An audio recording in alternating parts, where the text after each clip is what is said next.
चौपाल रे सब बड़ा बडेरा, सब बड़ा बडेरा वो जी, सब लोग लगाया वो जी, पाखरिया ने समझा वो जी।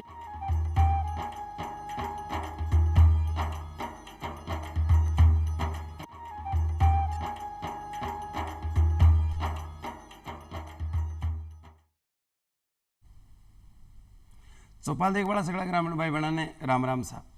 भाई बहना जो चौपादरा में आप रोजाना नवा नवा विषय ले रहता है करा और सावटी जानकारी हासिल करा। उन्हीं प्रकार आज भी अपने चौपादरा में आप एक न्यारो निर्वड़ और एक नवधु विषय ले रहता है कर और खासा में तो जानकारी हासिल कर। आपनो आज को विषय है मौसमी बीमारियां से किया बचो जा सके। और आप सगड़ा जानो कि जी मौसम बदले बेम तापमान के मायने परिवर्तन आवे, तापमान का परिवर्तन के साथ ही सारी भौगोलिक परिवेश बदले, प्रकृति के मायने वनस्पतियों के मायने परिवर्तन आवे और भी के साथ कुछ नया कीटाणु पैदा हुए, नया रोगाणु पैदा हुए और संक्रमण की वजह से कई बीमारियां फैल जाए। और अबार चौमासो चाल रही है और चौमासा के मायने भी मच्छर और दूषित जल आपको प्रकोप है, तो इसकी वजह से बहुत सा रोग बीमारियां फैल रही है। बिके जानकारी आज आप हासिल कर और बिके जानकारी लेकर अपने बीच पधारे है डॉक्टर RS खेदड़ साहब, जिका अपने जयपुर का ESCC हॉस्पिटल के मायने मेडिसिन और क्रिटिकल केयर का चेयरमैन है, साथ ही मेडिकल विभाग का डायरेक्टर भी है। और आज आपने चौपाल स्टूडियो में पधारे हैं, तो खेदड़ साहब आप चौपाल स्टूडियो में घणो घणो स्वागत है सर। खेदड़ साहब सबसे पहले तो जानकारी दो कि जी अब बार चौमासू चल रही है, मानसून चल रही है, मैं अच्छी बारिश भी हुई है, अच्छी फसलें भी है, लेकिन जिया संसद को मानसून सत्र चले, विधानसभा का मानसून सत्र चले, तो वो मानसून के माने बीमारियों को भी एक सत्र सो चल रही है। तो वो मौसम बदलवा के साथ ही बीमारियां क्यों फैले के पीछे कहीं कारण है? देखिए, आपकी बात बिल्कुल सही है कि जो हाईएस्ट सबसे ज़्यादा बीमारियां फैलती हैं वो इसी मौसम में फैलती हैं। एक तो पानी, जब बरसात होती है तो बरसात के अंदर मच्छर पैदा ज़्यादा होते हैं, मक्खियाँ ज़्यादा होती हैं। दूसरा, इन्फेक्शन है वो काफ़ी सारा फैलता है। फूड है, खाना पीना है, उसके अंदर बैक्टीरिया हो जाते हैं, फंगस होते हैं, उनकी ग्रोथ रेट इस दौरान ज़्यादा होती है। तो इस दौरान मच्छरों से होने वाली बीमारियां भी ज़्यादा हैं, मक्खियों से होने वाली बीमारियां भी ज़्यादा हैं, और जो बैक्टीरिया अपनी ज़मीन में या वातावरण में है उनकी ग्रोथ रेट भी ज़्यादा होती है। तो इस दौरान ये बीमारियां ज़्यादा हैं। आप देखते हो कि आज हर घर के अंदर बुखार का पेशेंट है। आम आदमी देखता है बुखार हुई है, ये डेंगू है या मलेरिया है या स्क्रब टाइफस है या आजकल जोड़ों में दर्द है तो चिकनगुनिया है या किस तरीके की बीमारी है। और ये अगर टाइमली इसका इलाज नहीं करें या बीमारी की पकड़ नहीं हो तो ये कई बार जानलेवा साबित हो जाता है। तो हम लोग भी कहते हैं कि भाई तुरंत प्रवाह से एक डॉक्टर के पास जाएं, इस बीमारी को पहचान करें, और इसकी पकड़ जितनी जल्दी होती है उतना ही इसका इलाज जल्दी होता है। एक जी आप बताया स्क्रब टाइफस है, मलेरिया है, डेंगू है, वायरल है। आ तीनों बीमारियां में देखा तो सौ पहली बुखार चढ़े, डेंगू में बुखार चढ़सी, मलेरिया में बुखार चढ़सी, वायरल में बुखार चढ़सी। अब अपन ठाकिए पड़े कि वायरल है कि डेंगू है कि मलेरिया है। देखो, मैं आपको बड़ा एक शॉर्ट में और नपातोला से बताऊंगा। ये जैसे मच्छर फैलता है, मच्छर में दो टाइप के मच्छर हैं जो इस तरीके की इंडियन भारतीय महाद्वीप में इस तरीके की बीमारियां फैलाते हैं, बाकी अलग चीज़ है। एक तो जो एक जिसको हम लोग कहते हैं कि ये टाइगर मॉस्किटो है, एक जो बड़े वाला मच्छर होता है वो है, ये जो एडीज़ है जिसको हम टाइगर मॉस्किटो कहते हैं, ये फैलाता है डेंगू। और ये डेंगू फीवर और चिकनगुनिया ये दोनों इसी मच्छर से फैलती हैं। एक मलेरिया होता था जो पहले भी पुराने टाइम में भी चलता था, बहुत सारी मौतें होती हैं, अब कुछ कम हुई है।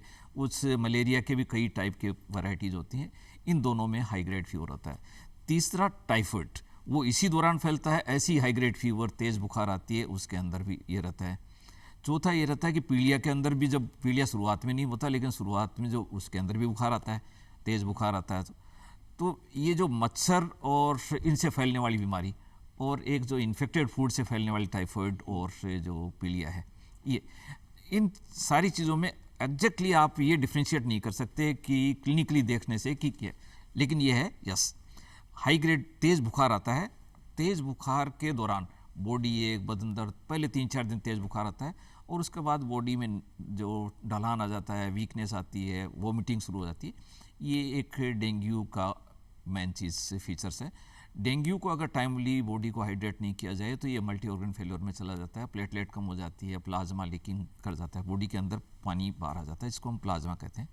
ये लीक कर जाता है और ये प्लाज्मा जैसे ही लीक करता है तो उसके बाद बॉडी के कुछ ऑर्गन्स हैं वो कमज़ोर हो जाते हैं। अगर टाइमली इसको हम ध्यान नहीं दें तो ये कई बार आदमी के मृत्यु का कारण हो जाता है।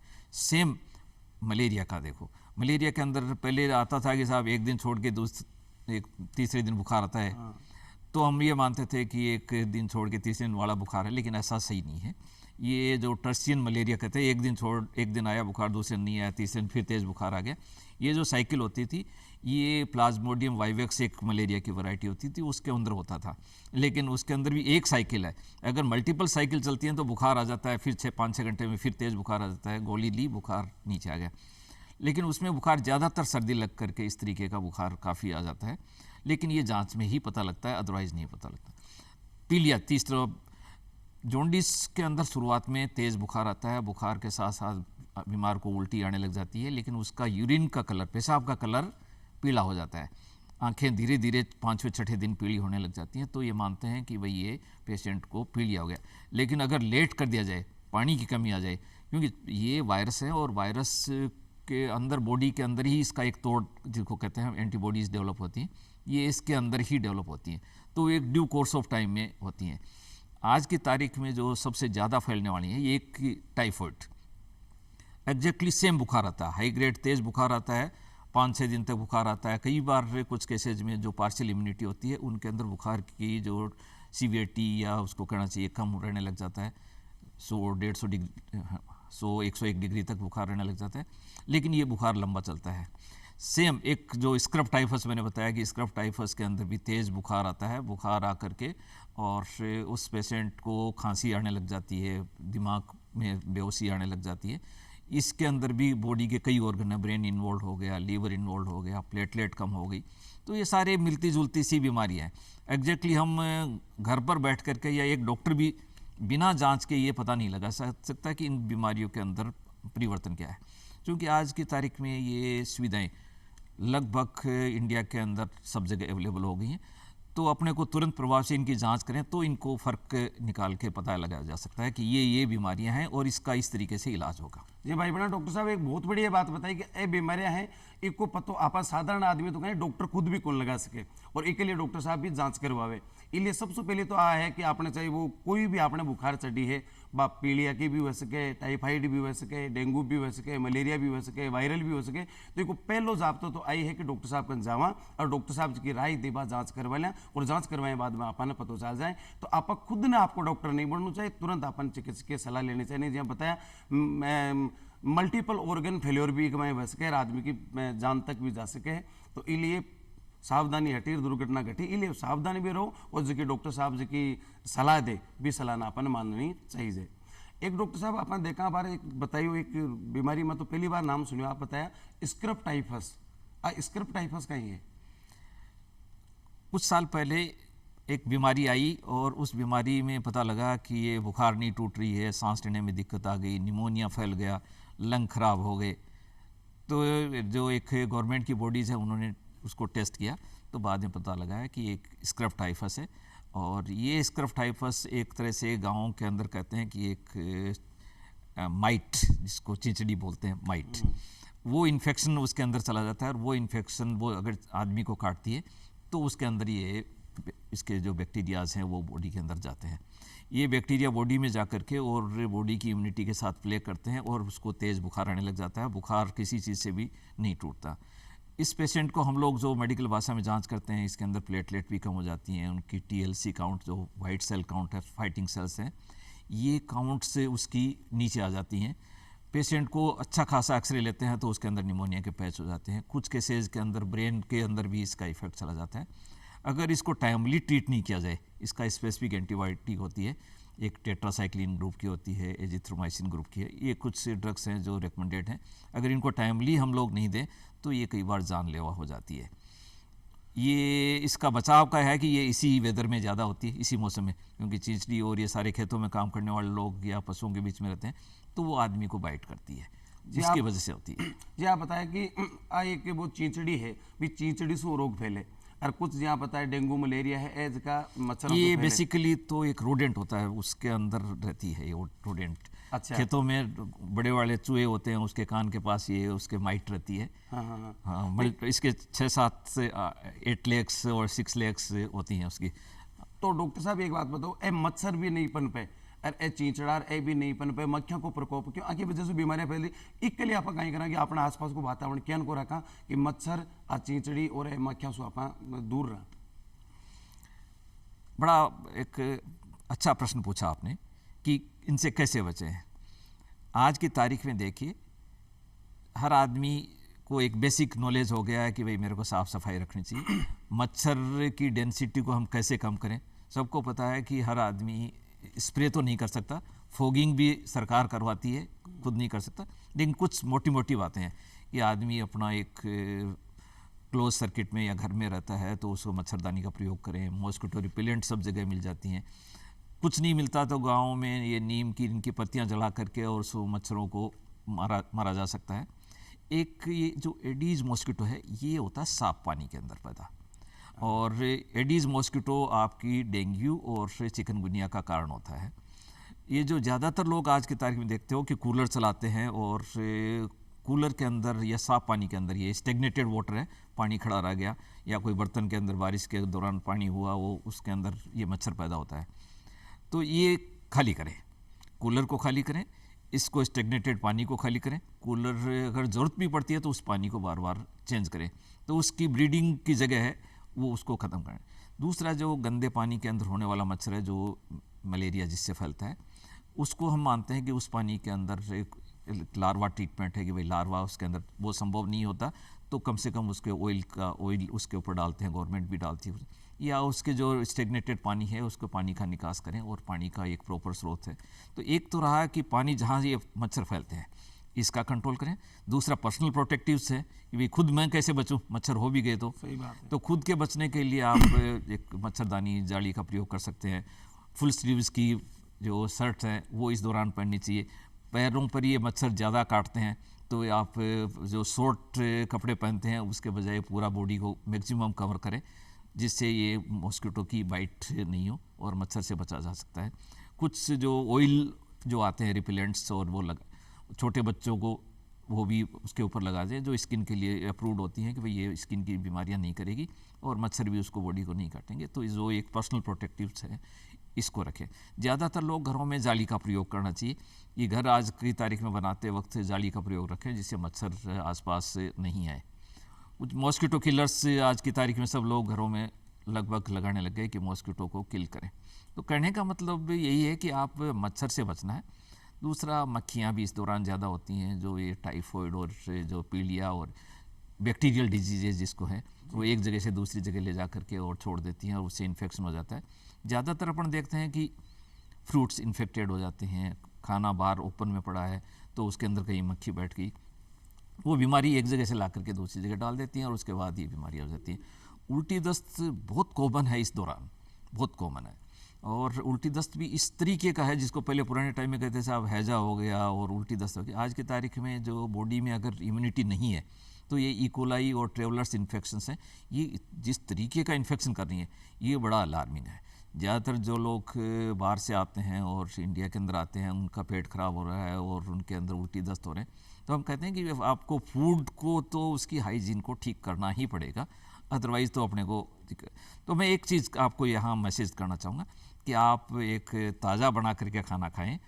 बर्तन हैं उनको जितने भी अपन घर में काम में लेने वाले बर्तन हैं उनको ढक के रखें। घर के चारों तरफ यस मॉस्किटो से और मक्खियों से उसका बचाव रखें। ये बड़ी छोटे छोटे टिप्स हैं लेकिन अपने को बहुत बीमारियों से बाहर ले आ जाते हैं। बॉडी आज दुनिया भर का जो हेल्थ पर बजट खर्च हो रहा है, एक छोटी सी बीमारी दुनिया भर का अपना घर का बजट ख़त्म कर देती है। और इससे बचाव, आई थिंक बचाव की बात को सबसे अहमियत रखनी चाहिए। डॉक्टर साहब बहुत बढ़िया बात बताई। क्या करें ना अपने की राड़ सु बाढ़ बली आपा कोई रोग में आप की चपेट में आ जाओ भी उससे पहले है कि आप प्रिकॉशन अपनी सावधानी रखा या साफ सफाई रखा, कन्ना गंदो पानी इकट्ठो करियो तो भी गंदा पानी ने इकट्ठो नहीं उबा दें। और खान पान हमेशा ताज़ा भोजन खावा ये मौसम का मायने, क्योंकि बी का मायने भी तरह तरह का फंगस कीटाणु पैदा हो सके और टाइफाइड आदि यानी कि कई बीमारियां कर सके। तो साफ सुथरो पानी पीवा, बढ़िया ताज़ा खाणु खावा और पूरी बावा का कपड़ा पहरा ताकि मच्छर अपन नहीं काट सके। तो वस्त्रों को भी बड़ो महत्वपूर्ण के मायने भूमिका है।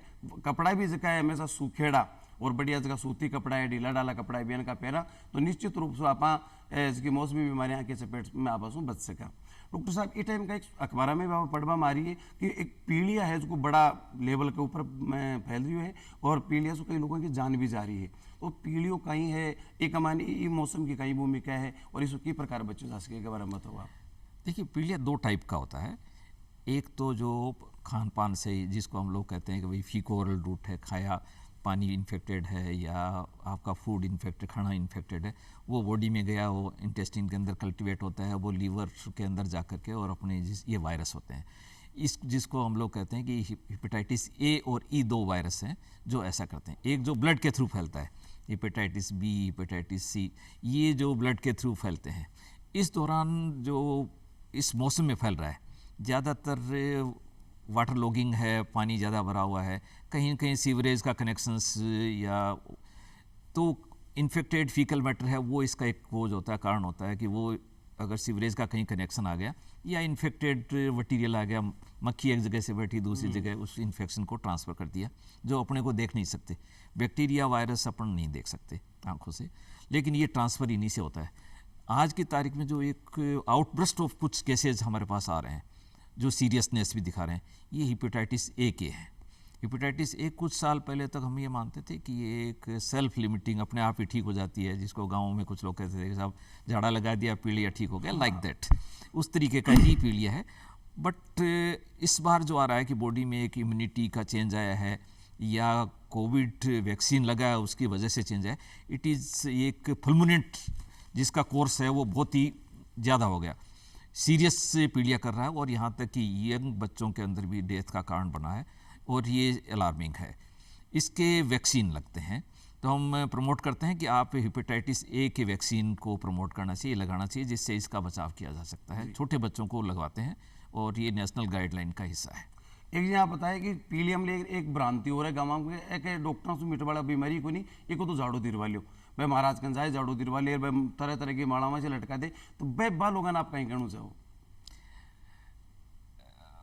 आपकी बात बिल्कुल सही है कि हम लोग भी कहते हैं कि साहब ये पीलिया हो गया तो हमारे एक वो बैज जी आया उसका झाड़ा लगा लो, हम लोग भी कहते हैं ठीक है, बट ये दवाई इसकी ज़रूरी है। देखिए, वायरस जब भी बॉडी में फैलता है तो वायरस के अगेंस्ट कोई भी एंटीवायरल हेपेटाइटिस ए में नहीं होती। जो वायरल हेपेटाइटिस या हेपेटाइटिस ए का जो वायरस है उसके खिलाफ कोई भी एंटीवायरस ड्रग नहीं है। इसको हम लोग मेडिकली मैनेज करते हैं कि बॉडी के अंदर एंटीबॉडीज़ आएगी और 7-8 दिन बाद में जो इसकी प्रिवेंटिव एंटीबॉडीज़ है, बचाव की एंटीबॉडीज़ है, वो डेवलप हो जाती है। लेकिन तब तक ये मतलब हेपेटोसाइट कितनी सारे लीवर के सेल डैमेज कर गया, लीवर के फंक्शंस को कितना डैमेज कर गया, लीवर फेलोर में नहीं चला जाए, जिसको हम लोग कहते हैं कि भाई एकाएक की लीवर फेल हो गया, किडनी फेल होती है वैसे लीवर फेल हो गया, तो ये एक्यूट लीवर फेल्योर नहीं हो, इसके लिए हम लोग उसको जो ग्लूकोज देना है या उसको एक सपोर्ट देना है या उसके बॉडी के अमोनिया है वो बाहर निकालते हैं, तो इस तरीके से उसको बचाते हैं। लेकिन ये डेंजरस है, हेपेटाइटिस ए इस टाइम पर बहुत ही खतरनाक रूप ले रखी है। तो हम लोग बार बार करें कि अपने जो ये खान पान है इसकी व्यवस्था को ठीक करें, आसपास जहाँ पर पीलिया हो गया उस एरिया को हम लोग लोकेट करें और वैक्सीनेशन को प्रमोट करना चाहिए। हेपेटाइटिस ए के वैक्सीन अवेलेबल है आज की तारीख में। एक डॉक्टर साहब आजकल देख रहे जट्ठी ने भी देखा, काला चश्मा लाल आँखें दिख रही है, वो आई फ्लू फैल रही हो, इसके पीछे वो आई फ्लू कहीं है कि फैले वो इसका बरा मतलब आप।